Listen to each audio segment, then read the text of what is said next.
Hello everyone. इस video में मैं डिस्कस करूंगा इंटर सीए के एफएम के आरटीपी के कुछ इंपॉर्टेंट क्वेश्चंस। आज 12th मई है। आज मदर्स डे है। सब लोगों को मेरी तरफ से हैप्पी मदर्स डे। आइए स्टार्ट करते हैं। फर्स्ट क्वेश्चन स्टार्ट करेंगे जो है हमारा एमसीक्यू बेस्ड। आ जाइए स्टार्ट करते हैं। AI more LLP is a newly established startup dealing in manufacture of a revolutionary product HDHMR which is a substitute to conventional wood and plywood. Fine. हम एक product बना रहे हैं। ओके। और ये एक न्यूली एस्टैब्लिश्ड एंटिटी है, newly established company है। ये सम वर्किंग कैपिटल चैप्टर से कनेक्टेड है। और वर्किंग कैपिटल में हम जब सम करते हैं तो दो टाइप के क्वेश्चंस होते हैं, एक न्यूली एस्टैब्लिश्ड कंपनी और एक कंटिन्यूइंग ऑनगोइंग कंपनी। तो न्यूली एस्टैब्लिश्ड कंपनी में हमें कुछ बातों का ध्यान रखना पड़ता है जो अभी हम सम में देखेंगे। फाइन। तो सबसे पहले it's a newly established company जो कुछ एक न्यू प्रोडक्ट बना रहा है। It is an economical substitute for manufacture of furniture and home furnishing. It has been asked by a venture capitalist for an estimated amount of funds required for setting up plant and also the amount of circulating capital required. A consultant hired by the entity has advised that the cost of setting up the plant would be 5 crores and it will require 1 year to make the plant operational. हमें initial investment plant के लिए 5 करोड़ लगेगा और 1 year लगेगा to make the plant operational. पर ये 1 year से कुछ काम नहीं होगा ज्यादा, क्योंकि हमें आगे जो पूछा गया है वो है वर्किंग कैपिटल से कनेक्टेड, वो उससे कनेक्टेड चीज है। ये कैपिटल बजटिंग यानी इन्वेस्टमेंट डिसीजन का कोई कॉन्सेप्ट नहीं है यहाँ पे। उसकी कुछ चीजें पूछी नहीं गई है, इसलिए 1 ईयर का सिग्निफिकेंस नहीं है। हमें कुछ डिस्काउंटिंग नहीं करना है। The anticipated revenue and associated cost number as follows. Units to be sold 3 lakh square meters. Selling price 1000. Selling price है per square metre 1000। Raw material cost है 200 पर स्क्वायर मीटर। लेबर है 50 per square metre. Labour hours है, sorry, labour cost है 50 per hour और labour hours per square metre 3 hours, which means हमें 150 rupees लगेंगे for every square metre. Cash manufacturing overheads है 75 पर machine our और मशीनास है मशीनास पर स्क्वायर मीटर 2 आवर्स। फाइन। एक स्क्वायर मीटर प्रोड्यूस करने के लिए, एक यूनिट प्रोड्यूस करने के लिए हमें 2 आवर्स ऑफ मशीन चाहिए और मशीन का कॉस्ट है 75 रुपीज पर आवर। तो इंटू 2 करेंगे तो मशीन कॉस्ट भी हमें 150 मिल जाएगा। That is factory overheads. Selling and credit administration overheads 250 per square metre. Fine. Being a new product in the industry, the firm will have to give a longer credit period of 3 months to its customers. Meaning हम debtors को 3 months का credit देते हैं। It will maintain a stock of raw material equal to 15% of annual consumption. Raw material कितना रखना है? 15% of annual consumption. Based on negotiation with the creditors, the payment period has been agreed to be 1 month. तो creditors का 1 month है from the date of purchase. The entity will hold finished goods equal to 2 months of units to be sold. 2 months के sales, 2 months का जो sales है उतना stock में रखना है finish goods. All other expenses to be paid 1 month in arrears. Expenses है 1 month in arrears. Cash and bank balance to the tune of 25 lakhs is required to be maintain. वो तो दे दिया गया स्ट्रेट पे। Fine. तो ये पूरा data जो है, ये जो डेटा है ये वर्किंग कैपिटल से कनेक्टेड है। फिर आगे का जो दो पैरा है वो ये कुछ फैक्टरिंग से कनेक्टेड है। और इसमें the entity is also considering reducing working capital requirement by either of the two option. पहला ऑप्शन है reduce the credit period to customers. इससे हमारे पैसे रिकवर जल्दी होंगे, तो हमें उतना पैसा कम डालना पड़ेगा। एंड सेकंड जो ऑप्शन है वो फैक्टरिंग वाला है, वो मैं बाद में रीड करता हूँ। तो बेसिकली इसमें फैक्टरिंग का इंपॉर्टेंट कॉन्सेप्ट है। और ये जो है ये बैंक लोन से कनेक्टेड है। ये पैरा बैंक लोन से कनेक्टेड है, ये बाद में रीड करते हैं। पहले मैं वर्किंग कैपिटल पे फोकस करता हूँ। चलिए, हमें वर्किंग कैपिटल फाइंड करना है। अगर हम इसके आगे के क्वेश्चंस पढ़ेंगे तो क्या लिखा है? You being a finance manager has been asked the following questions. First, the anticipated profit before tax per annum after the plant is operational is 5. हमें प्रॉफिट पूछा गया है, प्रॉफिट बिफोर टैक्स। और एस्टिमेटेड करंट एसेट पूछा गया है। In the first year of operation debtors calculated at cost. Debtors को हम दो तरीके से कैलकुलेट करते हैं, या कॉस्ट पे या सेलिंग प्राइस पे। ओके, कैश कॉस्ट होगा तो हम कॉस्ट पे वैल्यू करते हैं, अदरवाइज टोटल बेसिस रहा तो हम सेल्स पे करते हैं। तो इसमें क्लियरली लिखा गया है कि कॉस्ट पे करना है, और net working capital requirement for the first year of operation. चलिए पहले हम ये फर्स्ट थ्री क्वेश्चन पे फोकस करते हैं, और फिर हम फैक्टरिंग और बैंक लोन पे जाएंगे।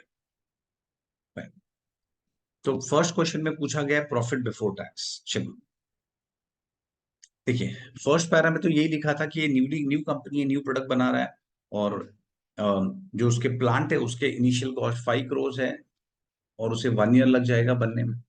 वो तो फिक्स एसेट से कनेक्टेड डेटा है। Right now we are concerned with working capital, तो हमें वर्किंग कैपिटल के लिए देखना है, और उसमें भी पहला क्वेश्चन पूछा गया है प्रॉफिट बिफोर टैक्स। तो देखो क्या क्या डेटा है हमारे पास। अगर मैं डेटा यहाँ पे लिखूं पर यूनिट, हमारे पास पर यूनिट मटेरियल है। देखो units to be sold 3 lakh metres, total sales है 3 लाख, सेलिंग प्राइस है 1000, रॉ मटेरियल कॉस्ट 200 है, तो रॉ मटेरियल मेरा 200 रुपीज है per square metre. Labour labour cost, direct labour है 150, एक यूनिट को 3 आवर्स चाहिए और 1 आवर का लेबर चार्ज करता है 50 रुपीज, सो लेबर हो गया 150। फिर मैन्युफैक्चरिंग ओवरहेड्स है 75 पर मशीन आवर, और नीचे लिखा गया है कि every square metre needs 2 hours, तो दैट मीन्स 150 रुपीज का टोटल कॉस्ट हो गया हमारा। ओके, मशीन आवर रिक्वायर्ड है 2, तो ये हो गया 75 इंटू 2 150। तो total factory cost 500 rupees per square metre per unit. फिर लिखा है selling and credit overheads 250 per square metre. Selling expense हमारा है 250 per square metre, selling and distribution 250, तो हमारा कॉस्ट हो गया, टोटल कॉस्ट हो गया 750। ये मेरा टोटल कॉस्ट है पर यूनिट, और पर यूनिट सेलिंग प्राइस हमें दिया गया है 1000, विच मीन्स मेरा प्रॉफिट है 250। तो this is profit per unit, यानी पर मीटर मेरा कॉस्ट है, मेरा प्रॉफिट है, सॉरी, 250 पर मीटर। और क्वेश्चन में क्या पूछा गया है? क्वेश्चन में पूछा है द एंटिसिपेटेड प्रॉफिट। तो मेरा जो एंटिसिपेटेड प्रॉफिट बिफोर टैक्स है वो है 250 पर स्क्वायर मीटर, और हम कितना मीटर्स बेचने वाले हैं? हमारा सेल्स क्या है? 3 लाख स्क्वायर मीटर। सेल्स है 3 लाख स्क्वायर मीटर, तो into 3 lakhs, that is 750 lakhs। तो ये हमारा फर्स्ट का आंसर है। आई होप सबको समझा होगा। फाइन, इसमें फिक्स कॉस्ट नहीं है। क्वेश्चन में जो भी डेटा दिया था सब वेरिएबल कॉस्ट था, इसलिए मैं पर यूनिट कर पाया। अगर फिक्स कॉस्ट होता तो फिर हमें थोड़ा ध्यान से करना है, क्योंकि फिक्स कॉस्ट तो पर यूनिट होगा नहीं। तो ओके, तो that you have to be careful. Fine, चलो फर्स्ट का हो गया। अब हम वर्किंग कैपिटल के टुवर्ड्स जाते हैं। हमारे पास ये डेटा ऑलरेडी है, डेटर्स है, रॉ मटेरियल है, ये सब दिया गया है। चलो, सबसे पहले जैसे मैंने बताया था, हम जब वर्किंग कैपिटल के सम करते हैं तो उसमें you have to be careful. क्यों केयरफुल? वर्किंग कैपिटल में दो टाइप के सम होते हैं। न्यू कंपनी है या एक एग्जिस्टिंग कंपनी है जो ऑनगोइंग है, दो टाइप के सम्स। जब एग्जिस्टिंग कंपनी होते हैं तो हम opening stock and closing stock को इग्नोर करते हैं इन कैलकुलेशन ऑफ, इसको हम इग्नोर करते हैं इन मेकिंग कॉस्ट स्ट्रक्चर। मैं तुम्हें एग्जांपल अभी कंटिन्यू करूंगा तो समझेगा। हम जब कॉस्ट स्ट्रक्चर रेडी करेंगे तो हम ओपनिंग एंड क्लोजिंग स्टॉक को इग्नोर करते हैं। क्यों इग्नोर करते हैं? क्योंकि हम अज्यूम करते हैं कि ओपनिंग क्लोजिंग स्टॉक सेम होगा, इसलिए इट गेट्स कैंसल्ड। लेकिन न्यू कंपनी में तो हमें पता है कि ओपनिंग स्टॉक तो नील ही होगा, क्योंकि इट्स अ न्यू कंपनी। तो you have to consider closing stock, you have to consider closing stock. अगर नहीं समझा होगा तो कोई इशू नहीं है, मैं आगे अभी सम कराऊंगा तो उसमें क्लियर हो जाएगा। चल सम पे आता हूं अभी मैं। देखिए, अगर मैं एक छोटा सा यूनिट्स का अकाउंट बनाऊं, तो यूनिट्स का जो अकाउंट है उसमें 4 टाइप के यूनिट्स होंगे मेरे पास। एक opening stock of finish goods, एक closing stock of finish goods, एक प्रोडक्शन ऑफ फिनिश गुड्स, और एक sales of finish goods. Question में दिया गया कि जो हम सेल्स करेंगे वो 3 लाख यूनिट सेल कर रहे हैं। सेल्स हमारा 3 लाख यूनिट्स है, और क्योंकि ये न्यू कंपनी है तो opening stock is nil, new company है तो ओपनिंग स्टॉक इज निल। और क्लोजिंग स्टॉक के बारे में कुछ लिखा गया था। क्लोजिंग स्टॉक जो है वो है 2 मंथ्स सेल्स। क्लोजिंग स्टॉक है 2 मंथ्स का sales, which means 3 lakhs into 2/12, that is 50,000। Closing stock जो है वो है 3 lakhs इंटू 2/12। 2 मंथ्स का जो सेल्स है उतना हम क्लोजिंग स्टॉक में रखेंगे। ओपनिंग स्टॉक तो है नहीं, तो मेरा प्रोडक्शन कितना होगा? 3,50,000 बैलेंसिंग। आई होप ये ओके है। देखिए, अगर ये एक एग्जिस्टिंग कंपनी होता तो क्लोजिंग स्टॉक और ओपनिंग स्टॉक हम सेम अज्यूम करते थे। एग्जाम पॉइंट से क्वेश्चन में क्लोजिंग स्टॉक दिया रहेगा, ओपनिंग स्टॉक जनरली नहीं देते हैं। अगर रनिंग कंपनी है, ओपनिंग स्टॉक नहीं दिया है, तो हम अज्यूम करते हैं कि क्लोजिंग स्टॉक 50,000 है तो ओपनिंग स्टॉक भी 50,000 होगा, और ओपनिंग क्लोजिंग कैंसिल हो जाता है, तो production is equal to sales. लेकिन क्योंकि एक न्यू कंपनी है, इसीलिए ओपनिंग स्टॉक तो निल है, तो we have to consider closing stock. और एग्जिस्टिंग कंपनी होता तो प्रोडक्शन और सेल्स सेम होता, क्योंकि ओपनिंग क्लोजिंग स्टॉक हम सेम अज्यूम करते थे। आई होप ये पॉइंट सबको समझा है। फाइन। अब हम पहले पहले कॉस्ट स्ट्रक्चर रेडी करेंगे, उसके बाद हम वर्किंग कैपिटल फाइंड करेंगे। पहले हम कॉस्ट स्ट्रक्चर फाइंड करेंगे। Raw material, raw material question में दिया गया था, हमने यहाँ पे लिखा भी है, रॉ मटेरियल है 200 rupees per unit. 200 per unit, तो 200 इंटू नंबर ऑफ यूनिट्स, और नंबर ऑफ यूनिट्स कितना होगा? रॉ मटेरियल तो भाई प्रोडक्शन पे जाएगा ना, सेल्स पे नहीं।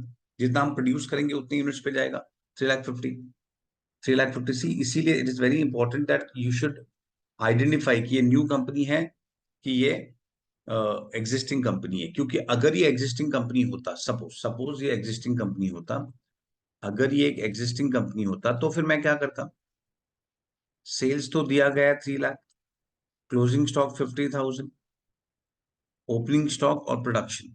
क्योंकि एग्जिस्टिंग कंपनी है, अगर होता आई मीन, तो ओपनिंग स्टॉक कुछ तो होता, तो वो हम 50,000 लेते हैं, तो प्रोडक्शन कितना होता? 3 लाख। तो अब मटेरियल का कॉस्ट क्या होता? 3 lakhs, ये वाला 3 lakhs इंटू 200। लेकिन हमारे सम में ये एप्लीकेबल नहीं है, ये एक न्यू कंपनी है और ओपनिंग स्टॉक निल है, इसीलिए हमारा प्रोडक्शन 3,50,000 है। You have to be very careful with this point, क्योंकि पूरा सम आगे इस पे डिपेंडेंट है। ये पार्ट अगर रॉन्ग गया तो पूरे कैलकुलेशन रॉन्ग जाएंगे। चलो fine. Raw material 3,50,000 into 200, 3,50,000 into 200, that is 700 lakhs। 700 lakhs raw material. फिर वेजेस है, आई थिंक 150 था। यस, देखो वेजेस है 150, तो वेजेस है 150 इंटू 3,50,000। मैन्युफैक्चरिंग ओवरहेड्स वो भी 150 है, सेम होगा 150 इंटू 3,50,000। चलिए पहले इतना कर लेते हैं, 3,50,000 इंटू 150, दैट इज 525 lakhs। और ये भी ऑब्वियसली 525 lakhs होगा। टोटल करते हैं, 700 plus 525 plus 525, that is 1,750 lakhs। ये हमारा हो गया फैक्ट्री कॉस्ट या कॉस्ट ऑफ प्रोडक्शन, बोल सकते हैं फैक्ट्री कॉस्ट या कॉस्ट ऑफ प्रोडक्शन। ध्यान से, add opening stock of finish goods और less closing stock of finish goods. Add opening stock of finish goods less closing stock. Opening stock है नहीं, निल, और क्लोजिंग स्टॉक का वैल्यूएशन कैसे करेंगे? ये जो 1,750 है, ये 3,50,000 यूनिट्स का करेक्ट, तो 3,50,000 यूनिट्स का कॉस्ट है 1,750 lakhs। तो 50,000 यूनिट्स, 50,000 यूनिट्स का, दैट इज क्लोजिंग स्टॉक का कॉस्ट कितना? 50,000 का कॉस्ट कितना? 1,750 इंटू 50,000 अपॉन 3,50,000, तो ये हमारा आंसर आ गया 250 lakhs। इसको माइनस करेंगे तो मिला 1,500 lakhs। ये हो गया हमारा cost of goods sold. Add selling and distribution, I think वो 250 था। यस, 250। एस एन डी हमारा है 250, पर किससे मल्टीप्लाई होगा S N D? Obviously S N D है तो नंबर ऑफ यूनिट सोल्ड से मल्टीप्लाई होगा, विच इज 3 lakhs। तो 3 lakhs into 250, that is 750 lakhs। और ये हो गया हमारा टोटल कॉस्ट, जिसपे हम डेटर्स वैल्यू करेंगे। चलो फाइन, ये हमारा टोटल कॉस्ट। आई होप यहां तक सबको समझा होगा। ओके, कॉस्ट स्ट्रक्चर सबसे इंपॉर्टेंट है। एक बार कॉस्ट स्ट्रक्चर रेडी हो गया, फिर तो सब में इतना कोई कॉम्प्लिकेशंस है नहीं। फाइन, और इसमें इंपॉर्टेंट पार्ट था जो मैंने बताया, न्यू कंपनी की। अगर ये न्यू कंपनी नहीं होता, अगर ये एग्जिस्टिंग कंपनी होता, तो ये पार्ट यहां से निकल गया होता। ये पार्ट हम नहीं लिखते हैं। पर ये एग्जिस्टिंग कंपनी, क्योंकि हम अज्यूम करते थे ना ओपनिंग क्लोजिंग सेम, तो जो क्लोजिंग स्टॉक का अमाउंट है वही मेरा ओपनिंग स्टॉक का अमाउंट होगा। पर इसमें ये न्यू कंपनी है, इसलिए you have to be very careful. Okay, working capital में be careful with new company. अगर न्यू कंपनी रहा तो तुम्हें ये सब सोचना पड़ेगा। फाइन, यहां तक सबको क्लियर हो गया। अब मैं मेन वर्किंग कैपिटल से स्टार्ट करता हूँ। First one, debtors 3 months. चलिए, क्या क्या है करंट एसेट्स में? डेटर्स है, रॉ मटेरियल है, फिनिश गुड्स है और कैश है। 4 चीजें हैं। ठीक है, चलो अब मैं एक स्टेटमेंट ऑफ वर्किंग कैपिटल बना देता हूँ यहाँ पे। ओके, वो स्टेटमेंट ऑफ वर्किंग कैपिटल, पहले करंट एसेट्स, उसमें पहले हम डेटर्स पे आएंगे। डेटर्स पे कितना मंथ्स है? डेटर्स है 3 मंथ्स। और डेटर्स वैल्यू करना है टोटल कॉस्ट पे। टोटल कॉस्ट मतलब ये 2250, 2250 पे वैल्यू होगा। तो डेटर्स है 2250 लैक्स इंटू 3/12। फिर है stock of raw material, stock of finish goods और कैश, कैश बैंक। ओके, 4 चीजें हैं। और रॉ मटेरियल के बारे में क्या लिखा है? Stock of raw material 15% of annual consumption, 15% of annual consumption. Fine, तो हमारा कंजम्पशन कितना है? कंजम्पशन मतलब रॉ मटेरियल का यूसेज, वो है 700 लैक्स। ये हमारा रॉ मटेरियल का कंजम्पशन है। तो 700 का 15%, 700 लैक्स का 15% हमारा स्टॉक ऑफ रॉ मटेरियल। और फिनिश गुड्स तो हमने यहीं पे वैल्यू क्या देखी, 250 लैक्स। फिनिश गुड्स है 250 लैक्स। कैश बैंक भी क्वेश्चन में दे के रखा था। Cash bank to the tune of 25 lakhs is required to be maintain. तो कैश बैंक हमारा 25 लैक्स है।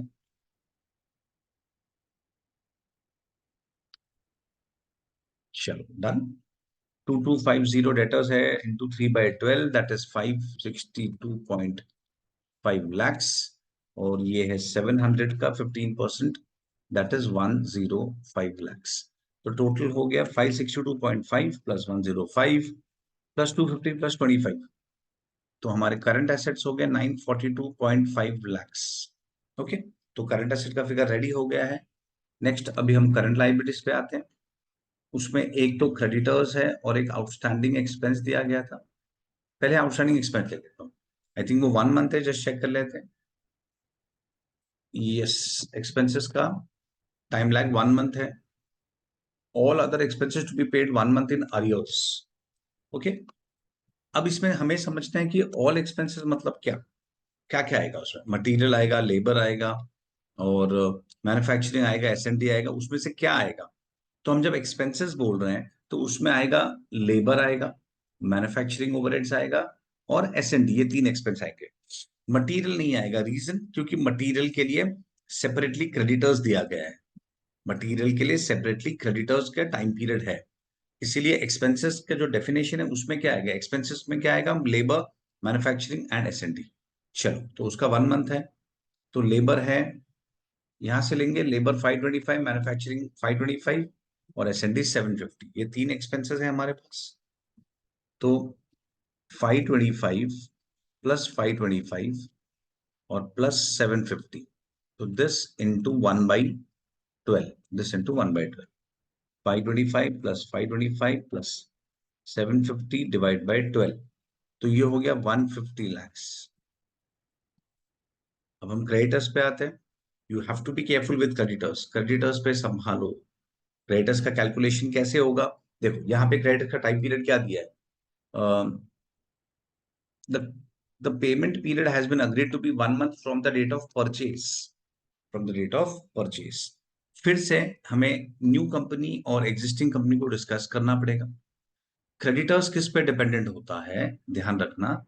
सी मैं यहाँ पे लिखता हूं मैं, स्टॉक ऑफ रॉ मटेरियल और क्रेडिटर्स, ये दोनों रॉ मटेरियल पे डिपेंडेंट होते हैं, पर इसके कैलकुलेशन के एंगल से थोड़ा सा डिफरेंस है।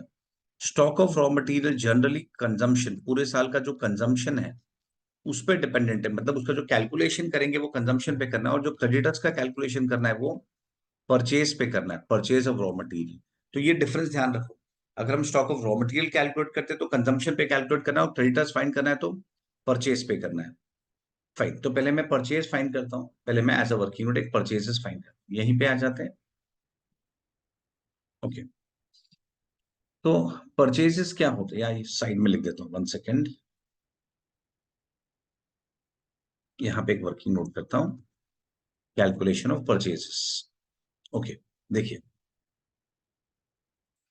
हाँ, opening stock of raw material plus purchase of raw material minus closing stock of raw material is equal to consumption of raw material. Definitely सबको पता है ये। अभी अगर ये एक रनिंग कंपनी होता, एग्जिस्टिंग कंपनी होता, न्यू कंपनी नहीं होता, तो हम अजम्पशन लेते थे कि ओपनिंग स्टॉक और क्लोजिंग स्टॉक सेम है, तो वो कैंसिल आउट हो गया होता, and in that case purchase और कंजम्पशन सेम होगा, परचेज एंड कंजम्पशन सेम होगा। पर ये एक रनिंग कंपनी नहीं है, ये न्यू कंपनी है, और हमें पता है न्यू कंपनी है तो ओपनिंग स्टॉक नील है, परचेजेस हमें फाइंड करना है, closing stock of raw material अभी हमने फाइंड किया, यहाँ पे देखिए स्टॉक ऑफ रॉ मटेरियल ये 1,05,000, 105 लाख, सॉरी, 105 lakhs, और कंजम्पशन का फिगर हमारे पास है, कंजम्पशन ऑफ रॉ मटेरियल हमने पूरे साल में कितना कंज्यूम किया है, 700 lakhs। तो सिंपल है, 700 lakhs का कंजम्पशन है और स्टॉक में 105 है, तो परचेजेस कितना हुआ, 805 lakhs। तो इस पे हम क्रेडिटर्स कैलकुलेट करेंगे। मैं एक बार फिर से रिपीट करता हूं, अगर ये न्यू कंपनी नहीं होता, अगर ये एग्जिस्टिंग कंपनी होता, तो हम अज्यूम करते हैं कि opening stock of raw material और closing stock of raw material same है। क्योंकि वो सेम है तो ये कैंसल आउट हो जाएगा, और कंजम्पशन का जो फिगर है 700, वही मेरा परचेज का फिगर होगा, और हम 700 पे ही क्रेडिटर्स करेंगे, और 700 पे ही हमने stock of raw material calculate किया है। दोनों सेम फिगर पे होता, क्यों, क्योंकि परचेज एंड कंजम्पशन सेम है। पर ये न्यू कंपनी है, न्यू कंपनी में क्या होता है, न्यू कंपनी में ओपनिंग स्टॉक तो नील है, तो हमें परचेसेस फाइंड करना पड़ेगा इस मेथड से, और हम क्रेडिटर्स का परचेज पे फाइंड करेंगे। So it will be 805 lakhs into, creditors का टाइम पीरियड क्या था, क्रेडिटर्स है 1 मंथ, क्रेडिटर्स 1 मंथ है, into 1/12, 805 lakhs divide by 12, so that comes to 67.0833। वो जो बाहर ले लेते हैं, +150, 217.0833 माइनस करेंगे तो वर्किंग कैपिटल मिल जाएगा। जब माइनस कर देते हैं, 942.5 lakhs माइनस 217.0833, तो 725.4167 lakhs, ये हो गया हमारा वर्किंग कैपिटल। आई होप ये पार्ट सबको समझा होगा। फाइन, अब क्वेश्चन में क्या पूछा है देखो, क्वेश्चन में आ जाते हैं। फर्स्ट पार्ट हमारा हो गया था, सेकंड पार्ट में पूछा estimated current assets. Second part में करंट एसेट पूछा गया है, तो करंट एसेट हमारा है 942.5 lakhs, 942.5 lakhs। तो ये हो गया आंसर ए। फिर पूछा है नेक्स्ट में नेट वर्किंग कैपिटल। देखो नेट वर्किंग कैपिटल पूछा गया क्वेश्चन में, वो हमने अभी कैलकुलेट किया था, 725.4167। ये देखो 725.4167। हाँ, नेट वर्किंग कैपिटल 725.4167, 667 ना। आई होप यहां तक सबको समझा है। अब नेक्स्ट में क्या पूछा है, annualised percentage cost of two options for reducing the working capital. Fine, अभी हमने क्वेश्चन के नेक्स्ट पैरा में आते हैं, ये पैरा। ओके, अभी हम इस पैरा पे आते हैं। इस पैरा में कॉस्ट रिड्यूस करने के लिए कंपनी ने कुछ ऑप्शन सजेस्ट, क्वेश्चन में कुछ ऑप्शन सजेस्ट किए गए। दो ऑप्शन है, चलो स्टार्ट करते हैं। First one, the entity is also considering reducing working capital requirement. Company अपने वर्किंग कैपिटल को कम करने का ट्राई कर रहा है, और उसके लिए उसको वर्किंग कैपिटल कम करने के लिए उसने क्या ऑप्शंस निकाला है वो देखते हैं। वर्किंग कैपिटल कम करने के लिए कंपनी क्या सोच रहा है? By either of the two option. First option है reducing the credit period to customers by a month which will lead to reduction in sales by 5%। हमने क्या सोचा, पैसे बचाने हैं तो हमने कस्टमर्स को कम क्रेडिट देना है। हम ओरिजिनली 3 मंथ्स का क्रेडिट दे रहे थे कस्टमर्स को, अब हम सोच रहे हैं कि नहीं भाई 1 मंथ कम कर देंगे तो उससे हमारा पैसा रिकवर फास्ट होगा, तो हमारा जो एवरेज इन्वेस्टमेंट है वो कम हो जाएगा। लेकिन क्रेडिट कम करने से एक नेगेटिव साइड भी हो रहा है, वो है कि हमारा सेल्स 5% कम हो रहा है। तो चलिए देखते हैं, तो इससे हमारा क्या नुकसान हुआ या what is the cost of it, इसका हमारा what is the cost. Question में वही पूछा है, cost of reducing working capital. चलिए देखो, डेटर्स, ये पॉइंट नंबर 4 का डिस्कशन हो रहा है। उसमें फर्स्ट पार्ट हम जब क्रेडिट पीरियड कम कर रहे हैं। अब देखो, मेरा जो इन्वेस्टमेंट इन डेटर्स है, इन्वेस्टमेंट इन डेटर्स, हम जो डेटर्स में पैसा ब्लॉक करके रखते हैं वो कितना था? As per old policy, as per old policy हमारा इन्वेस्टमेंट इन डेटर्स कितना था? देखिए, हमारे टोटल सेल्स था 3 lakhs, 3 lakhs का सेल्स है, और इन्वेस्टमेंट इन डेटर्स हमें कॉस्ट पे कैलकुलेट करना है, सेलिंग प्राइस पे नहीं, क्वेश्चन में लिखा भी था। तो हमारा कॉस्ट है 750 रुपीज पर यूनिट, जो हमने यहाँ पे भी कैलकुलेट किया है, देखो 750 रुपीज पर यूनिट। तो 3 lakhs पूरे साल का यूनिट्स है, इंटू 750। तो 3 लाख इंटू 750 करेंगे तो आंसर आया 2250। ये हमारे पूरे साल का कॉस्ट है। पर डोंट फॉरगेट, हम जब इन्वेस्टमेंट फाइंड कर रहे हैं, ये तो कॉस्ट है ना 2250, तो हमें ये अमाउंट थोड़ी इन्वेस्ट करना पड़ रहा है। हम जो इन्वेस्ट करेंगे तो हमें एक साइकिल के लिए इन्वेस्ट करते हैं, और उसके बाद तो साइकिल कंटिन्यू होता है। तो इन टू 3 मंथ्स, 3/12, तो ये हमारा इन्वेस्टमेंट है 562.5 lakhs। देखिए मैं एक बार फिर से बताता हूं, हमारा पूरे साल का कॉस्ट कितना है? 3 lakhs इंटू 750, दैट इज 2250। पर मुझे एक बात बताओ, क्या हमें पूरा 2250 एक साथ इन्वेस्ट करना पड़ेगा? Obviously no. ये तो पूरे साल का कॉस्ट है ना। बिजनेस में ऐसा नहीं होता ना कि हमने पूरे साल का पहले प्रोडक्शन कर लिया और फिर हम सेल्स करेंगे, ऐसा नहीं होता है। बिजनेस में क्या होता है, हम एक साइकिल के लिए, 3 मंथ्स का जो साइकिल है उसके लिए हम गुड्स प्रोड्यूस करेंगे, तो पहले मुझे बिजनेस में उतना ही पैसा डालना है जिससे 3 मंथ्स का गुड्स बने। तो वो है 2250 into 3/12, that is 562.5।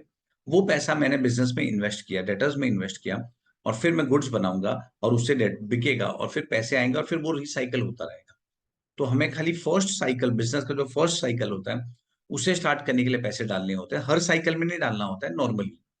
Okay, sums में ये अजम्पशन रहता है कि हमारा इवनली डिस्ट्रीब्यूटेड है, सेल्स बढ़ नहीं रहा है, इसलिए साइकिल का जो अमाउंट है वो सेम रहेगा। तो this is the amount that we had to invest. मैं फिर से बोल रहा हूं एक बार, 2250 पूरे साल का कॉस्ट है, पर हमें साइकिल स्टार्ट करें, बिजनेस के साइकिल स्टार्ट करने के लिए पूरा 2250 इन्वेस्ट नहीं करना होता है, हमें खाली फर्स्ट साइकिल 3 मंथ्स का इन्वेस्ट करना है इंटू 3/12। मैं एक एग्जांपल देता हूँ। देखिए, सपोज मैंने एक शेयर का बिजनेस स्टार्ट किया, मैंने 1 लाख रुपए घर से लिए या बैंक से लोन लिया 1 लाख रुपया, और उससे मैंने शेयर खरीदा, फिर मैंने उस शेयर को बेचा, तो मुझे कुछ पैसे आए, फिर मैंने वो पैसे से फिर से शेयर खरीदे, फिर बेचा, फिर पैसे आए, फिर बेच खरीदा, फिर बेचा, ये साइकिल चलते जा रहा है। और ऐसे करते करते मैंने टोटल 50 lakhs के शेयर्स खरीदे। तो डस इट मीन कि मैंने 50 लाख रुपए इन्वेस्ट किए? नहीं ना, मैंने तो 1 लाख रुपया इन्वेस्ट किया था। उसके बाद तो वो 1 लाख से ही पैसे आते गए। तो इसीलिए मेरा इन्वेस्टमेंट खाली फर्स्ट साइकिल का था। इन इन द सेम मैनर मेरा इन्वेस्टमेंट खाली फर्स्ट साइकिल का है 562.5। अब हम न्यू में डिस्कस कर रहे हैं। कंपनी सोच रहा है भाई हम क्या करेंगे, हम क्रेडिट पीरियड को 1 मंथ कम कर देंगे तो 2/12 हो जाएगा। पर उससे होगा क्या, उससे हमारा सेल्स 5% कम होगा। तो 3 lakhs माइनस 5%, दैट इज, ये हो जाएगा 2,85,000। अब हमारा सेल्स कम हो जाएगा, तो मेरा कॉस्ट क्या होगा? 2,85,000 इंटू 750। ये मेरा कॉस्ट हो गया, जो भी नंबर है 2137500, ओके जो भी है, इंटू 2/12। तो अब मेरा कॉस्ट होगा 3,56,25,000। अब ये मेरा इन्वेस्टमेंट है। तो देखो इससे हुआ क्या, मेरा डिक्रीज इन इन्वेस्टमेंट कितना हुआ, मुझे कितना इन्वेस्टमेंट कम करना पड़ा, वो देखो -562,50,000, दैट मीन्स मेरा इन्वेस्टमेंट 2,06,25,000 से कम हुआ। मुझे इतना इन्वेस्टमेंट कम करना पड़ा। ओके, पर ये जब इन्वेस्टमेंट मैं कम कर रहा हूं तो उसका मेरे प्रॉफिट पे क्या इंपैक्ट आ रहा है? 5% सेल्स कम होगा। अच्छा, मैंने पहले ही बताया था क्वेश्चन में कि फिक्स कॉस्ट तो सब में दिया नहीं है, वेरिएबल कॉस्ट दिया है। तो वेरिएबल कॉस्ट दिया मतलब स्ट्रेट अवे कैन आई से डिक्रीज इन प्रॉफिट। मेरा प्रॉफिट कितने से डिक्रीज होगा? Straight away 5%। Straight away 5%। और हमारा प्रॉफिट कितना था? प्रॉफिट बिफोर टैक्स वो था 750 lakhs। से मैं फिर से बोल रहा हूं, क्योंकि ये जो 250 है इसमें सब कुछ वेरिएबल था, फिक्स था ही नहीं, इसीलिए मैं डायरेक्टली 5% ले रहा हूं। अदरवाइज हमें पता है कि अगर फिक्स्ड कॉस्ट होता है, हमारे कॉस्ट एलिमेंट में फिक्स्ड कॉस्ट होता है, तो फिक्स्ड कॉस्ट तो डिक्रीज नहीं होगा, तो सीधा मेरा प्रॉफिट का 5% मैं नहीं ले सकता हूं। पर क्योंकि इसमें सब वेरिएबल है, इसीलिए मैं प्रॉफिट का 5% ले रहा हूं। तो 750 lakhs का 5% प्रॉफिट डिक्रीज होगा। 750 lakhs का 5%, तो डिक्रीज इन प्रॉफिट हो गया 750 का 5%, दैट इज 37,50,000। ये मेरा डिक्रीज इन प्रॉफिट हो गया। तो ये बचाने के लिए, ये एनुअल इन्वेस्टमेंट बचाने के लिए मुझे इतना एनुअल प्रॉफिट छोड़ना पड़ रहा है ना। तो मेरा कॉस्ट क्या हुआ? What is the cost? Cost, मेरा नुकसान जो है, मेरा कॉस्ट जो है वो परसेंटेज टर्म्स में कितना है? तो 37,50,000 अपॉन 2 crore 6,25,000 इंटू 100, तो दिस डिवाइड बाई 206.25 lakhs, तो ये आ गया मेरा 18.18%। तो this is the final answer. ये है मेरा कॉस्ट। ऑप्शन ए का मेरा कॉस्ट ये है। फाइन, आई होप सबको समझ गया ये पार्ट। देखिए मैंने क्या किया, एक बार फिर से सम अप करता हूँ। इन्वेस्टमेंट इन डेटर्स, हमने कंपनी क्या प्लान कर रहा है? कंपनी प्लान कर रहा है कि भाई वर्किंग कैपिटल बचाने के लिए पैसे कम इन्वेस्ट करना है हमें। तो हमने क्या किया, हमने डेटर्स को, जो हम 3 months का क्रेडिट देते हैं अब हम 2 months का दे रहे हैं। तो उससे क्या होगा, पैसे फास्ट आएंगे। मुझे कभी पहले मैं 3 months का पैसा इन्वेस्ट करता था साइकिल में, अब मैं 2 months का ही पैसे इन्वेस्ट करूंगा। तो मेरा इन्वेस्टमेंट पहले क्या था, 3 lakhs जो टोटल सेल्स है इंटू 750, 2 to 5 lakhs का साल भर का कॉस्ट। पर जैसे मैंने बताया, मुझे पूरा साल भर का कॉस्ट थोड़ी इन्वेस्ट करना है, मुझे तो फर्स्ट साइकिल का इन्वेस्ट करना है इंटू 3/12।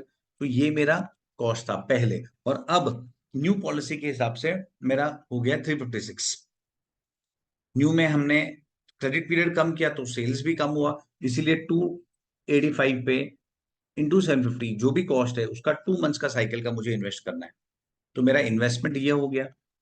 तो इससे मेरा इन्वेस्टमेंट इतना कम हुआ, लेकिन कम क्रेडिट करने से सेल्स भी डिक्रीज हो रहा 5%, तो प्रॉफिट भी डिक्रीज होगा।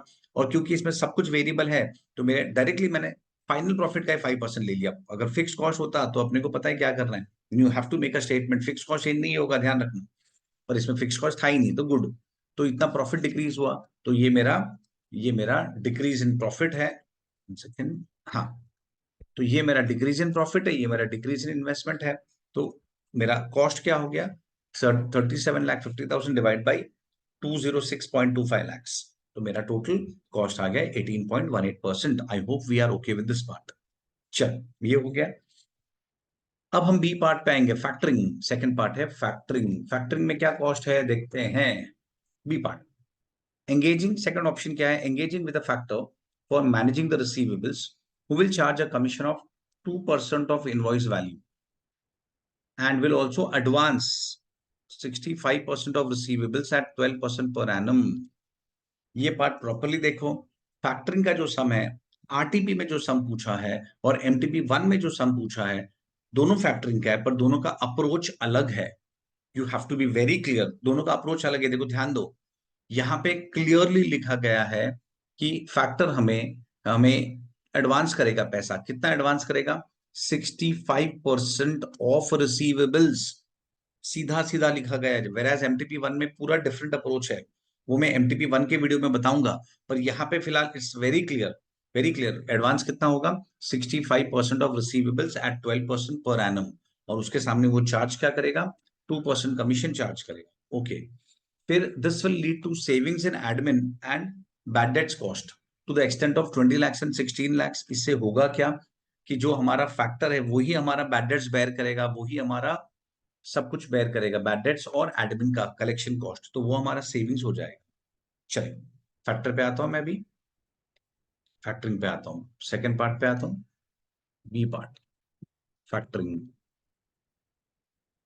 अब देखो हमारा पहली बात, पूरे साल का सेल्स क्या है, सेल्स पूरे ईयर का वो है 3 lakh into 1000, that is 3000 lakh से मेरे पूरे साल का सेल्स। ओके, मेरे पूरे साल का सेल्स यहाँ पे 1000 आएगा कि 750? 1000 ही आएगा, 750 नहीं। अब हम कोई वर्किंग कैपिटल थोड़ी फाइंड कर रहे हैं, अभी तो हम फैक्टरिंग का देख रहे हैं। तो फैक्टरिंग में तो हम हमारे डेटर्स को बेचते हैं। हम डेटर्स को एक टाइप का बेचते हैं, इन द सेंस दैट उसका कलेक्शन का रिस्पॉन्सिबिलिटी फैक्टर को दे देते हैं, और फैक्टर हमें उसके अगेंस्ट पैसा देगा। तो हमारा डेटर्स का वैल्यू तो सेलिंग प्राइस पे ही होगा ना। तो यहाँ पे सेलिंग प्राइस आएगा, बी केयरफुल, यहाँ पे कॉस्ट मत ले लेना, वो हम वर्किंग कैपिटल में करते हैं कॉस्ट। फाइन, तो मेरे एवरेज डेटर्स कितने हैं, average debtors 3 months, 3000 lakhs into 3/12, that is 750 lakhs। तो ये हो गया मेरा एवरेज डेटर्स, ये मेरे एवरेज डेटर्स है। और मुझे लोन कितना मिल रहा है, लोन मिल रहा है 65% of receivables at 12%। Okay, loan मिल रहा है इसका 65%, दैट इज 750 का 65%, मुझे मिल रहा है 487.5 lakhs। इतना मुझे लोन या एडवांस मिल रहा है, और इस एडवांस पे मुझे इंटरेस्ट देना है। फाइन, यहां तक आई होप सब कुछ समझा होगा कि एक साइकिल में ये मैं एक साइकिल का कैलकुलेट कर रहा हूं। एवरेज डाटा है ना, एवरेज मतलब क्या, एवरेज मतलब होता है मेरे एक साइकिल का, एक वर्किंग कैपिटल साइकिल का। बिजनेस हमेशा साइकिल में चलता है ना। ओके, तो एक साइकिल में मेरा लोन 487.5 है। तो फैक्टर में से क्या चार्ज करेगा, एक बार देखिए जरा, फैक्टरिंग में फैक्टर में से क्या क्या चार्ज करेगा। तो सबसे पहले जो मेरा एक्सपेंसेस है वो है कमीशन। कमीशन फैक्टर में से कमीशन चार्ज कर रहा है 2%, I think, yes, 2% of invoice value. Factor में से 2% कमीशन चार्ज करेगा, तो वो हो जाएगा 750 lakhs का 2%, जो कि है 15 lakhs। तो इतना फैक्टर में से कमीशन चार्ज करेगा, ये मैं एक साइकिल का फाइन कर रहा हूं। फिर फैक्टर में से इंटरेस्ट भी तो चार्ज करेगा, 12% लिखा था। तो जितना लोन होगा 487.5 lakhs इंटू 12% इंटू 3/12, 3 मंथ्स का चार्ज करेगा। तो 487.5, इसका कैलकुलेशन करो तो मैं आंसर आएगा 14.625। तो इन शॉर्ट फैक्टर में से चार्ज क्या कर रहा है, टोटल 29.625, इतना अमाउंट चार्ज करेगा। फैक्टर में से ये अमाउंट चार्ज करेगा। लेकिन this is for one cycle ना, ये जो मेरे एक साइकिल का कॉस्ट है, ये जो कॉस्ट है ये मेरे एक साइकिल का कॉस्ट है। मीनिंग मीनिंग ये मेरे 3 मंथ्स का कॉस्ट है। तो 3 मंथ्स का इतना, तो पूरे साल भर में कितना चार्ज करेगा, तो पूरे साल भर में चार्ज करेगा 118.5 lakhs। तो फैक्टर में से ये अमाउंट चार्ज करेगा। लेकिन इसके सामने कुछ मेरे सेविंग्स भी है, क्योंकि बैड डेट्स वो बेयर करेगा, एडमिन वो बेयर करेगा। देखो देखो, एडमिन एंड बैड डेट्स का जो कॉस्ट है वो सेव होगा, वो बेयर करेगा, फैक्टर बेयर करेगा। फैक्टर मतलब एजेंट एजेंट बेयर करेगा 20 and 16, तो 36 lakhs का सेविंग्स भी है। तो टू दैट एक्सटेंट कुछ सेविंग्स भी हो रहा है, -36। तो फैक्टर नेट कॉस्ट है 82.5 lakhs। ये हो गया मेरा नेट कॉस्ट ऑफ फैक्टरिंग। मतलब फैक्टरिंग में मुझे इतना लॉस होगा। आई होप ये पॉइंट भी समझ गया। पर हमें जो फाइंड करना है, हमें वो परसेंटेज में फाइंड करना है। तो what is percentage cost of factoring, percentage cost of factoring. अब देखो साल भर में हमारा नुकसान कितना हुआ, 82.5 लाख पूरे साल भर में इतने का नुकसान हुआ है। और उसके सामने फैक्टर मुझे कुछ पैसे भी तो दे रहा है, तो मुझे वो भी तो लिखना पड़ेगा। तो वो कितना है, वो है मेरा फैक्टर मुझे कितने पैसे दे रहा है, ये 487.5 lakhs। 487.5 lakhs कितने मुझे पैसे दे रहा है। तो मेरा कॉस्ट क्या हो गया, मेरा कॉस्ट हो गया 16.92%। अब यहाँ पे स्टूडेंट्स को एक डाउट होता है नॉर्मली। क्या डाउट होता है? उनका डाउट होता है, बोला, उनका बच्चों का नॉर्मली ये डाउट होता है, बोला सर ये जो आपने लिया, ये तो मेरा ये मेरे पूरे साल भर का है, ये मेरे पूरे साल भर का है। जबकि मैंने जो ये जो लिया है, लोन का अमाउंट जो लिया, वो मेरे एक साइकिल का है। एक ये मेजरली स्टूडेंट्स को डाउट होता है कि ये इस तरीके से क्यों कर रहे हैं हम, कि न्यूमरेटर है पूरे साल का, लेकिन डिनोमिनेटर है सिर्फ एक साइकिल का। तो ये कंफ्यूजन जनरली स्टूडेंट्स को होता है, तो उसको हम सॉर्ट आउट करते हैं। देखिए एकदम सिंपल है, लॉजिक है, एकदम सिंपल लॉजिक है। वो क्या है, देखो अंडरस्टैंड करो, ये मेरा फर्स्ट साइकिल है 3 मंथ्स का। इस साइकिल में मुझे खर्चा, मेरा लॉस क्या है, एक साइकिल का लॉस क्या है मेरा, एक साइकिल का लॉस है 29.625। एक साइकिल का लॉस है 29.625। और इस साइकिल में पैसे कितने मिल रहे हैं, 487.5। इस साइकिल में फैक्टर मुझे इतने पैसे दे रहा है। अब अंडरस्टैंड वन थिंग होगा क्या, ये फर्स्ट साइकिल, उसी तरीके से सेकंड साइकिल होगा, थर्ड साइकिल होगा, फोर्थ साइकिल होगा। 3 मंथ्स का साइकिल है, मतलब टोटल 4 साइकिल होंगे। मेरा कॉस्ट फिर से 29.625 होगा, यहाँ पे भी सेम, यहाँ पे भी सेम। तो वो हो जाएगा 29.625 इंटू 4, दैट इज 118.5। ये मेरा टोटल कॉस्ट होगा। ये मुझे टोटल इतना इंटरेस्ट भरना होगा, इतना मेरा कॉस्ट होगा। पर पैसे के पॉइंट से सोचो ना, पैसे के पॉइंट से सोचो क्या, पैसे के पॉइंट से सोचो, ये जो अमाउंट है 487.5, ये हमें यहाँ पे मिलेगा, फैक्टर मुझे स्टार्टिंग में देगा। और जैसे ही 3 मंथ्स खत्म हो जाएगा, साइकिल खत्म हो जाएगा, तो मुझे फैक्टर को ये अमाउंट रिटर्न करना पड़ेगा। मेरा फैक्टर मुझे डेटर्स से कलेक्शन दे देगा, तो मुझे ये रीपे करना पड़ेगा। फिर मैं यहाँ पे यहाँ पे मैं फिर से लोन लूंगा, फिर से फैक्टर से लोन लूंगा, फिर मुझे उसे यहाँ पे रीपे करना पड़ेगा। फिर मैं यहाँ पे लोन लूंगा, फिर यहाँ पे रीपे करना है, फिर यहाँ पे लोन लूंगा, फिर यहाँ पे रीपे करना है। तो अल्टीमेटली हो क्या रहा है, अल्टीमेटली हो क्या रहा है, तुम्हारे पास फैक्टर का पैसा, अगर मैं फैक्टर के एंगल से सोचूं, तो क्या फैक्टर को 487.5 इंटू 41950 देना पड़ रहा है? बिल्कुल नहीं। फैक्टर कितना दे रहा है, अगर मैं फैक्टर हूं, सपोज मैं फैक्टर हूं, तो मैंने सामने वाले पार्टी को पहले क्वार्टर में 3 मंथ्स में 487.5 दिया, फिर मैंने ले लिया, फिर मैंने वही पैसे दिए, फिर मैंने लिए, फिर मैंने वही पैसे दिए, तो मुझे तो अल्टीमेटली पूरा साल 487 ही देना पड़ रहा है ना। मुझे तो पूरे साल 487 ही देना पड़ रहा है। मुझे थोड़ी 11900 जो भी आया था फिगर, इंटू 4 करके पैसे मिल रहे हैं। बिजनेसमैन को क्या, क्या 487.5 इंटू 4, 4 साइकिल के 1950 अमाउंट मिल रहे हैं? नहीं, क्योंकि ये तो रिटर्न करना पड़ रहा है बार बार। पैसे आ रहे जा रहे, आ रहे जा रहे, तो अल्टीमेटली पूरे साल कितने पैसे है तुम्हारे पास? तो अल्टीमेटली पूरे साल हमारे पास सिर्फ 487.5 ही है। We don't have more money, हमारे पास 487.5 ही है। इसीलिए हम यहाँ पे डिनोमिनेटर में इतना ही लेते हैं। इट इज लाइक ये कैसा हो गया पता है, अगर तुम्हें मैं एक सिंपल एग्जांपल दूं, मैंने बैंक से लोन लिया, मैंने बैंक से लोन लिया 487.5 पूरे साल के लिए, और क्वार्टर 1 में मैं ये पे कर रहा हूँ, क्वार्टर 2 में ये पे कर रहा हूँ, क्वार्टर 3 में भी ये पे कर रहा हूँ, और क्वार्टर 4 में भी ये पे कर रहा हूँ। तो मुझे चारों क्वार्टर में इंटरेस्ट तो इतना पे करना पड़ रहा है, तो मेरा टोटल इंटरेस्ट तो ये है। और मेरे पास पैसे कितने थे, क्वार्टर 1 में भी ये थे, क्वार्टर 2 में भी ये, क्वार्टर 3 में भी ये, और क्वार्टर 4 में भी ये। तो क्या 1950 अमाउंट है मेरे पास? नहीं ना, लोन तो 487.5 का ही है ना। मेरे पास पैसे बढ़ नहीं रहे, पैसे उतरे ही हैं। तो पैसे साल भर 487.5 है, लेकिन इंटरेस्ट हर बार देना पड़ रहा है 29.625। इसीलिए इंटरेस्ट में हम ऐड करते हैं, पर हम लोन में हम खाली एक साइकिल का लेते हैं। I hope this is okay. मैं फिर से बता रहा हूं, शॉर्ट में समराइज कर रहा हूं अभी मैं, कि हम जब इंटरेस्ट लेते हैं, इंटरेस्ट तो इंटरेस्ट पूरे साल का आएगा, लेकिन जब लोन का अमाउंट होता है वो सिर्फ एक साइकिल का होता है। ये एग्जाम्पल तुम्हें समझना पड़ेगा, ये तो ही क्लैरिटी आएगा। This is the best way to understand, I feel, कि पैसे जो मुझे बार बार नहीं मिल रहे हैं, फैक्टर मुझे हर क्वार्टर में दे रहा है, लेकिन रिटर्न भी तो करना पड़ रहा है मुझे। मैंने जैसे यहाँ पे, आई रिपीट, मैंने यहाँ पे पैसे लिए, तो मुझे यहाँ पे देने पड़ रहे हैं। फिर मैंने यहाँ पे लिए, लेकिन फिर मुझे यहाँ पे देने पड़ रहे, तो अल्टीमेटली तो पूरे साल तो मेरे पास 487.5 ही है ना। कोई फैक्टर ज्यादा अमाउंट नहीं दे रहा है, वही अमाउंट दे के ले रहा है और फिर वही रिटर्न कर रहा है।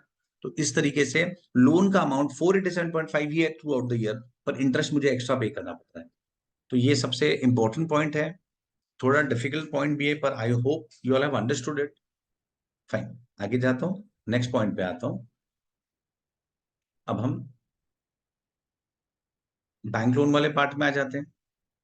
The entity is also considering funding a part of working capital by bank loan. For this purpose, bank has stipulated that it will grant 75% of the net current asset. 75% of net current asset.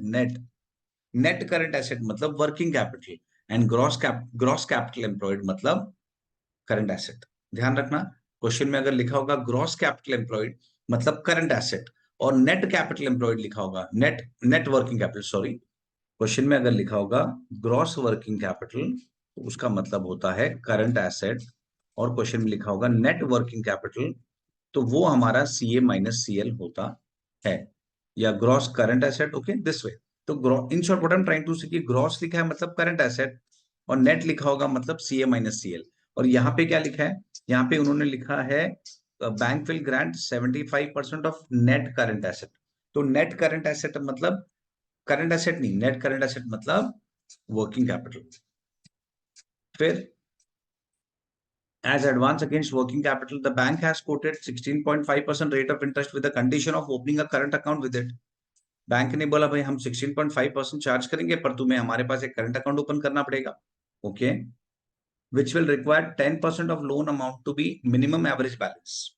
मतलब हम bank से loan लेंगे और उस loan में से 10% तो मुझे बैंक के पास ही रखना पड़ेगा, 10% तो बैंक के पास ही रखना पड़ेगा, और 90% फंड्स को ही मैं यूज कर पाऊंगा।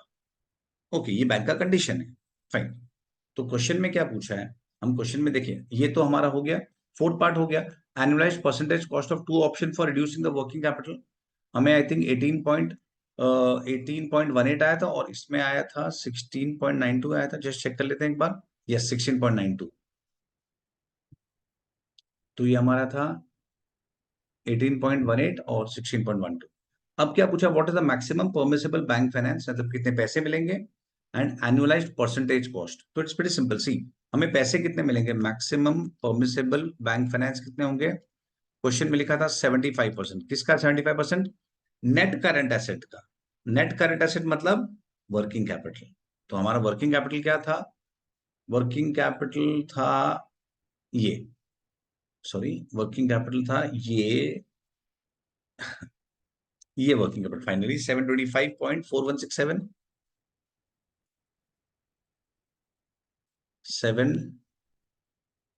7 करोड़ 25 लाख 41,667 अमाउंट। एक बार चेक कर लेता हूँ, यस, यहां से चेक कर लेते हैं, 725,41,667, इसका 75%, तो 7 करोड़ 25 लाख 41,667 का 75%, तो दैट इज 54406250। तो लोन अमाउंट हमारा ये मिल गया है, तो ऑब्वियसली कॉस्ट भी यही होगा। फिर भी एक बार कैलकुलेट कर लेते हैं। तो हमारा जो एनुअलाइज्ड कॉस्ट है वो कैसे मिलेगा, देखो परसेंटेज कॉस्ट कैसे मिलेगा। ये सिंपल फॉर्मूला, हमें केडी, हम जो केडी का फॉर्मूला यूज करते हैं, I into 1 - T upon net proceeds, यही करना है, यही करना है नॉर्मल। तो हम कितना इंटरेस्ट पे करेंगे, सी अगर मैं 100 रुपए का लोन लेता हूं, अगर मैं 100 रुपीज का लोन लेता हूं, तो मुझे पे कितना करना है, क्वेश्चन में लिखा था आई थिंक 16.5%। यस, देखो 16.5% हमें पे करना है, हमें 16.5% पे करना है। तो इंटरेस्ट जाएगा 16.5%। टैक्स के बारे में कुछ लिखा नहीं गया, तो इग्नोर टैक्स। लेकिन क्या मैं 100 रुपीज का लोन मिलेगा तो क्या मैं 100 रुपीज फुल यूटिलाइज कर सकता हूं, तो नहीं, मुझे 10 रुपीज तो बैंक के पास ही रखना पड़ेगा, तो मुझे हाथ में तो 90 रुपीज ही मिलेगा, दैट्स इट। पर इंटरेस्ट जाएगा 100 रुपीज पे, तो 16.5 डिवाइड बाई 90 × 100, परसेंटेज में चाहिए ना, तो 18.33%। आई होप सबको ये समझ गया हो। अच्छा, ये तो मैंने 100 के टर्म्स में लिया। कोई बच्चा बोलेगा नहीं सर, मुझे तो एक्चुअल लोन अमाउंट है उस पे करना है, तो ठीक है ना, उस पे करते हैं ना। तो देखो लोन कितना था, लोन तो हमारे यही था ना, 5 करोड़ 44 लाख। तो ये मेरा लोन अमाउंट है 5 करोड़ 44 लाख 6,250। अब उसमें से मुझे 10% तो साइड में बैंक के पास ही रखना पड़ेगा, तो that amount is not available, मेरे पास है नहीं वो 10%, मुझे लेस करना पड़ेगा। तो 5,44,06,250 से 10% पहले निकाल दो, तो हमें यूज करने कितना मिलेगा? नेट प्रोसीड्स 489, 65,625, इतने पैसे यूज करने मिलेंगे। लेकिन जो इंटरेस्ट पे होगा 16.5%, वो किसका होगा? वो तो लोन अमाउंट का ही होगा। तो ये जो 544 है उसका 16.5% करेंगे। 544,06,250 इंटू 16.5%। बैंक तो हमसे पूरा ही चार्ज करेगा 0.25। दिस डिवाइड बाय 489, 65,625 इंटू 100, तो 18.33% ही आएगा। तो ये बड़े नंबर्स के साथ करना है तो भी आंसर वही आएगा, या हम 100 अज्यूम करके करेंगे तो भी आंसर वही आएगा। आई होप ये पार्ट सबको समझ गया होगा। आगे जाते हैं। तो विद दिस मेरा जो फर्स्ट एमसीक्यू वाला क्वेश्चन है वो मैंने फिनिश कर दिया है। अब मैं आगे जाता हूँ, नेक्स्ट क्वेश्चन लेते हैं। अब थोड़े छोटे सम्स ले लेते हैं। क्वेश्चन नंबर लेवरेज ले लेते हैं। चलो क्वेश्चन नंबर 4 लेवरेज का फटाफट कर देंगे। From the following data of company A and company B prepare their income statement. Company A का वेरिएबल कॉस्ट दिया है, फिक्स कॉस्ट है, इंटरेस्ट है, फाइनेंशियल लेवरेज देके रखा है, margin of safety, income tax rate, EBIT. Fine. मैं पहले कंपनी ए से स्टार्ट करता हूँ, कंपनी बी का बाद में लूंगा। पहले हम कंपनी ए का लेते हैं। Sales less variable cost, contribution less fixed cost, ये हो जाएगा मेरा EBIT, less interest, EBT, less tax, तो हमारा पीएटी आ जाएगा। फाइन। क्वेश्चन में क्या क्या दिया है वो लिखते जाते हैं। पहले दिया वेरिएबल कॉस्ट कंपनी ए का 88,000, और डेटा क्या है? फिक्स कॉस्ट 26,500, और डेटा इंटरेस्ट है 14,000। That's it. और दिया है फाइनेंशियल लेवरेज और इनकम टैक्स रेट दिया है। फाइन। फाइनेंशियल लेवरेज 5:1 है। फाइनेंशियल लेवरेज का फॉर्मूला क्या होता है? Financial leverage is equal to EBIT upon EBT, और वो 5:1 दिया है।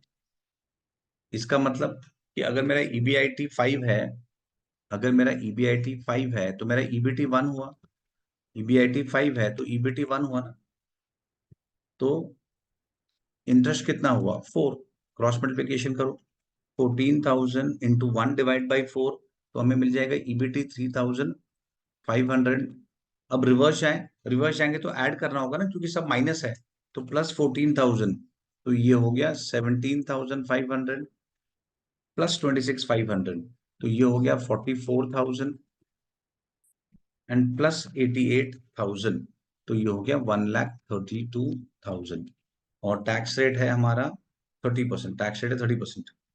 तो इंटू 3,500 इंटू 30%, दैट इज 1,050।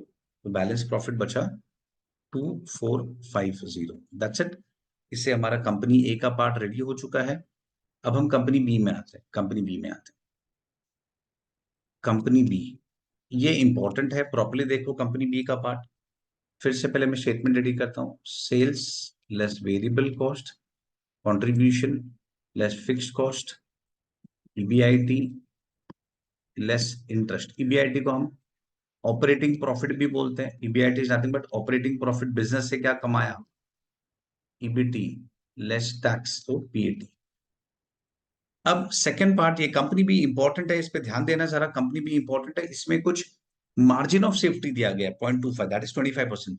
हम सबको पता है what is margin of safety. Margin of safety का मतलब होता है हमने जो मतलब अगर अगर हम 100 रुपीज का सेल्स कर रहे हैं तो 75% पे ब्रेक इवन है और 25% पे मेरा मार्जिन ऑफ सेफ्टी है। मेरा मार्जिन ऑफ सेफ्टी मतलब मैं उस पर प्रॉफिट कमाता हूँ। देखो, ये मेरा ब्रेक इवन है विच इज 75%, ये मेरा मार्जिन ऑफ सेफ्टी है विच इज 25%, और ये मेरा टोटल सेल्स है 100। ओके। अब इसमें अंडरस्टैंड वन थिंग, इसमें इंपॉर्टेंट चीजें क्या है, क्वेश्चन में दिया गया है। क्वेश्चन में क्या क्या डेटा है एक बार लिख लेते हैं। वेरिएबल कॉस्ट है 50% ऑफ सेल्स, और क्या है हमारे पास? इंटरेस्ट एक्सपेंस है 11,000, दैट्स इट। और ईबीआईटी है 14,000। इंटरेस्ट, ईबीआईटी है 14,000। ओके। और इंटरेस्ट क्या था? 11,000। इंटरेस्ट है 11,000, इंटरेस्ट 11,000 है, फाइन। अब देखिए एमओएस का मतलब क्या होता है या ब्रेक इवन का मतलब क्या होता है। ब्रेक इवन मतलब it is that point where profit is zero. पर कौन सा profit? Operating profit is zero. Break even का मतलब it is that point where operating profit is zero. तो ये जो मेरा ऑपरेटिंग प्रॉफिट है ये नील है। This is what you have to understand. ये सबसे इंपॉर्टेंट है। देखिए कोई फॉर्मुला ऑप्शन नहीं करना है, लॉजिकली समझना है। लॉजिकली समझना है, कोई फॉर्मुला नहीं अप्लाई करना है। फॉर्मुला से कराऊंगा तो 1 मिनट में आंसर हो जाएगा, पर 1 मिनट 2 मिनट एक्स्ट्रा लेंगे, पर लॉजिकली करेंगे। तो देखिए ब्रेक इवन मतलब मेरा प्रॉफिट जीरो है। कौन सा प्रॉफिट? Operating profit. क्यों ऑपरेटिंग प्रॉफिट? क्योंकि हमने बिजनेस से जो कमाया वो जीरो होगा ना। जो बिजनेस से कमाया वो जीरो। तो ऑपरेटिंग प्रॉफिट वो होता है हम जो बिजनेस से प्योरली अर्न करते हैं, उसके बाद हम हमारे लेंडर्स को पे करते हैं। तो ये जीरो है, इसका मतलब एमओएस में 14,000 है। अच्छा और एक पार्ट, हम जब ब्रेक इवन का मतलब मेरा मेरा वेरिएबल और फिक्स कॉस्ट रिकवर हो चुका है। तो which means I can say कि एमओएस पे मेरा फिक्स कॉस्ट क्या होगा? Nil. So it is very important that you have to understand this. क्या कि जब ब्रेक इवन होता है तो ब्रेक इवन में मेरा प्रॉफिट जीरो होता है और एमओएस में मेरा फिक्स कॉस्ट जीरो होता है। क्यों फिक्स कॉस्ट जीरो होता है? क्योंकि ब्रेक इवन में मैंने अपना फिक्स कॉस्ट रिकवर कर दिया है। अब उसके बाद फिक्स कॉस्ट तो बढ़ेगा नहीं। तो जब मार्जिन ऑफ सेफ्टी सेल्स होता है, जब मेरा सेल्स बढ़ता है, तो मेरा ब्रेक इवन सॉरी मेरा फिक्स कॉस्ट जीरो है। सी आई रिपीट, ये मेरा टोटल सेल्स है, ये ब्रेक इवन है। ब्रेक इवन पे मेरा प्रॉफिट जीरो है, हमें पता है। प्रॉफिट जीरो मतलब एट दिस पॉइंट मैंने उतने सेल्स किए कि मेरा वेरिएबल कॉस्ट और फिक्स कॉस्ट रिकवर हो चुका है। मेरा फिक्स कॉस्ट रिकवर हो गया है। तो अब उसके बाद क्या फिक्स कॉस्ट बढ़ेगा? नहीं। क्या वेरिएबल कॉस्ट बढ़ेगा? हाँ। तो वेरिएबल कॉस्ट बढ़ेगा लेकिन फिक्स कॉस्ट नहीं बढ़ेगा, इसीलिए फिक्स कॉस्ट जीरो होता है। इसलिए फिक्स कॉस्ट जीरो होता है। I hope this is okay. तो ये है 14,000। वेरिएबल कॉस्ट क्वेश्चन में दिया था 50% ऑफ सेल्स। अगर ये 100 है तो ये 50 है, तो ये 50 है। तो ये 14,000 इज 50। तो व्हाट इज दिस 50? 14,000। तो ये कितना हो गया? 28,000। दैट मीन्स मेरा मार्जिन ऑफ सेफ्टी जो है वो 28,000 है। और वो जो 28,000 है वो 25% है ना, वो 28.5% है। तो व्हाट इज 100%? तो क्रॉस मल्टीप्लीकेशन, हमें इन दोनों का क्रॉस मल्टीप्लीकेशन करना है। 28,000 इंटू 100 डिवाइड बाई 25। ये जो 28,000 है वो 25% है। तो व्हाट इज 100%? What is 100%? तो वो आ गया 1,12,000। और एमओएस के साथ बीईपी फाइन का, तो बीईपी के साथ मल्टीप्लाई करो या माइनस करो तो भी आ जाएगा। 28,000 इंटू 75 डिवाइड बाई 25, 84,000। या तो फिर 1,12,000 माइनस 28 करो तो भी आ जाएगा। ओके, वेरिएबल कॉस्ट क्या है? 50%। तो ये हाफ हो जाएगा 56,000। तो ये भी 56,000 हो जाएगा। फिक्स कॉस्ट बैलेंसिंग मिल जाएगा 42,000। ये हो गया 13, 14 minus 11, 3,000। Tax rate I think 30% है। यस। तो 900 और प्रॉफिट हो गया 2,100। That's it. हमारा इनकम स्टेटमेंट रेडी हो गया है। हम इस दो से वी आर नॉट कंसर्न। ये हमने as a working note ready किया था to get the total figures. इसलिए मैं उसके फिगर्स फिल नहीं कर रहा हूँ। और तुम्हें अगर ये फिल करना है तो कर सकते हो, पर एज सच नो नीड। करना है तो 1 मिनट लगेगा। 84,000, तो 50% ये हो गया। ये 42,000 है। फिक्स कॉस्ट भी 42,000 है, तो ये निल हो गया है। I hope you all have understood these two sums जो मैंने आज इसमें कराए। इसके आगे के और सम्स मैं नेक्स्ट वीडियो में ले लूंगा। Okay, meanwhile you all keep on revising. चलो बाय।